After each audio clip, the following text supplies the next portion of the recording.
అందరికీ నమస్కారం అండి. పాత్రికేయ సోదరులకు, మీడియా మిత్రులందరికీ కూడా పేరు పేరున నమస్కారాలు. ఈ సినిమా ఎలా ఉంటుందంటే, మనం కేఎఫ్సి సెంటర్కి వెళ్ళి మంచి చికెన్ బకెట్ తీసుకొని వెళ్ళి కూర్చుంటే ఎట్లా ఉంటుందో, వేడి వేడిగా తింటా ఆ మజాని ఎంజాయ్ చేస్తా, అలా ఉంటుంది ఈ కేఎఫ్సి నుంచి వచ్చే సినిమా. ఇదైతే పక్క. అక్కడ చూడండి, ఆయన అసలు పెట్టారు కోనా ఫిలిం కార్పొరేషన్, కేఎఫ్సి. ఏ మాత్రం ఆ బ్రాండ్కి తగ్గదు. ఇది చాలా మంచి లవ్ స్టోరీ అండి. ఇది నాకు కథ తెలుసు. మనల్ని ఒక పాత్రకి అడిగారు, ఏ పాత్ర అయి ఉండొచ్చు, రొటీన్గా ఉంటుందని నేను మా వాడితో అన్నా, వద్దురా ఇది దీంట్లో కాదులే, మనం వేరే దాంట్లో చేద్దాం. పైగా మా శ్రీదేవి తను ఎంత గొప్ప ఆర్టిస్ట్ అంటే, మీరు అమ్మాయి రీల్స్ ఏమైనా చూసారా? ఓరి బాబో ఏం ఎక్స్ప్రెషన్స్. నాకు కోర్టు సినిమా చేసేంతవరకు ఎవరి పిల్ల ఏదో ఓకే ఎర్రగా బుర్రగా ఉంది, బాగుంది, తీసుకున్నారు హీరోయిన్ అనుకున్నా. ఆ సినిమా అయిపోయినాక 6 నెలలకి తనకు ఒక రీల్ పెట్టానమాట. శ్రీదేవికి ఏటమ్మా ఇదే అని అన్నా. అస్సలు బాబోయ్, ఇందాక అదే చెప్తున్నాను. అందుకు ఎంత మంచి ఆర్టిస్ట్ అంటే, చాలా చాలా మైన్యూట్గా ఉంటాయి తన రీల్స్లో ఇచ్చే ఎక్స్ప్రెషన్స్. చాలా గొప్ప ఆర్టిస్ట్ అవుతుంది, చాలా దూరం వెళ్తుంది. అలాగే రోహన్ ఏదోట్లే అబ్బా, నా ఇష్టం వచ్చిందంట మంగపతి ఇక్కడ.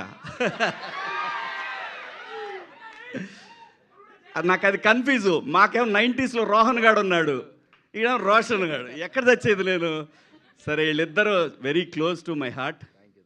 సో మంచి డాన్సరు, మంచి టైమింగ్ ఉన్న artist, long way to go. పైగా మనోడి హ్యాండ్ కూడా మంచి లెగ్, బ్రహ్మాండంగా వరుసన మంచి మంచి బ్యానర్స్లో మంచి సినిమాలు చేస్తున్నాడు, మంచి బిహేవియరు. సో ఇది చాలా ఇంపార్టెంట్ అప్కమింగ్ ఆర్టిస్టులకి. సో ఇవన్నీ పుష్కలంగా ఉన్నాయి మా వాళ్ళు.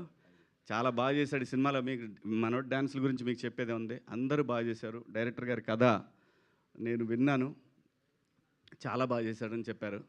సో కోనా గారి ఆ గొడుగు కింద వీళ్ళందరూ కూడా చాలా సేఫ్ జోన్లో ఈ సినిమా నుంచి నెక్స్ట్ లెవెల్కి వెళ్ళబోతా ఉన్నారు వీళ్ళందరూ. ఖచ్చితంగా కోనా గారి ఫోటో వాళ్ళ జీవితకాలం పెట్టుకోవాలి, కొత్త డైరెక్టర్ కానీ వీళ్ళందరూ కూడా. ఎందుకంటే వీళ్ళందరికీ ఎవరికి తెలీదు, ఈవెన్ మన శివగారికి కూడా తెలీదు. కోనా గారు ప్రొడ్యూసర్గా చేసిన సినిమాకి ఆ సినిమాకి చేసిన ట్రైలర్కి నేను అసిస్టెంట్ అనమాట అక్కడ ఆ స్టూడియోలో, ఎడిటింగ్ డిపార్ట్మెంట్లో, రాజ్భవన్ రోడ్లో. తోకలేని పెట్ట, ఇది ఆయన ప్రొడ్యూసరు. నేను అప్పుడు ఎడిటర్గా పనిచేస్తున్నాను. సో ఆ సినిమాకి ఒక సీనియర్ ఎడిటర్ ఉన్నాడు, ఆయన దగ్గర నేను ఆ టైంలో నేను అసిస్టెంట్గా పనిచేస్తున్నానండి. అక్కడ పరిచయం, నాకు అక్కడ తెలుసు, నేను పరిచయం లేదు ఆయనకి, ఆయన నాకు తెలుసు. కోనా గారు ఏదైనా టైం రావాలి. నేను చాలాసార్లు అనుకునేవాడిని, ఎందుకంటే అసలు ఆయన రాసిన కామెడీ స్క్రిప్ట్లు ఎవ్వరు రాయాల. ఈవీవి గారి తర్వాత అంత స్థాయిలో కోనా గారు ఆయన స్క్రిప్ట్లు అంత అద్భుతం. కానీ ఎప్పుడు బాధపడేవాడిని, ఎందుకు రావు మనకి, వీళ్ళ దగ్గర నుంచి ఎందుకు క్యారెక్టర్లు రావు అని ఫీల్ అయ్యేవాడిని నేను. ఏదైనా టైం రావాలి రబ్బాయి, దేనికైనా లైఫ్లో దేనికైనా టైం రావాలి. టైం వచ్చినప్పుడు అన్నీ అవే సెట్ అవుతాయి, కాకపోతే అప్పుడు మనం రెడీగా ఉండాలి.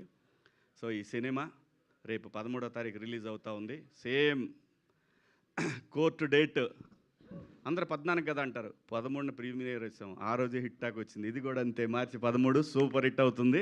మీ అందరు దీన్ని ఆదరిస్తారు. అలాగే అసలు తను టచ్ చేస్తేనే ఒక వైబ్రేషన్ వస్తుంది. తమన్ గారు నాకు చాలా చాలా చాలా చాలా సంవత్సరాల క్రితం తను కష్టపడే రోజుల దగ్గర నుంచి నాకు తెలుసు. నందమూరి తమన్ కావచ్చు, కొణిదెల తమన్ కావచ్చు, తెలుగోళ్ళ తమన్, అది చాలా బాగుంది కదా. జై తమన్. సో అందరికీ కూడా పేరు పేరున ఇక్కడికి వచ్చేసిన మీ అందరికీ కూడా thank you so much. Thank you Kona గారు పిలిచినందుకు. థ్యాంక్ యూ మీడియా మిత్రులకు అందరికీ కూడా థ్యాంక్స్. కలుద్దాం, తొందరలో కలుద్దాం. Thank you. సో మీ ట్రిపుల్ఎస్ కూడా ఫస్ట్ అడ్వాన్స్ కంగ్రాచులేషన్స్ అండి. సాంప్రదాయాన్ని సుబినికి కూడా థ్యాంక్ యూ. అంతే, అంటే మైక్ తీసుకుంటూ చెప్తున్నాను అనమాట నేను దానికి. All the best. అండ్